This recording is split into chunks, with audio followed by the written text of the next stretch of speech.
గుంటూరు జిల్లా తురకపాలెంలోని మరణాలను మిస్టరీ తెలుసుకునేందుకు ప్రభుత్వం డెత్ అనాలిసిస్ టీం ఏర్పాటు చేసినట్లు డిఎంహెచ్ఓ విజయలక్ష్మి తెలిపారు.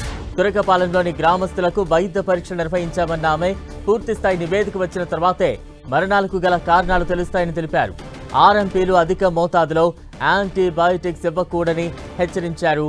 అధిక మోతాదులో యాంటీబయాటిక్స్ ఇచ్చిన ఆసుపత్రిని సీజ్ చేశామని డిఎంహెచ్ఓ విజయలక్ష్మి స్పష్టం చేశారు.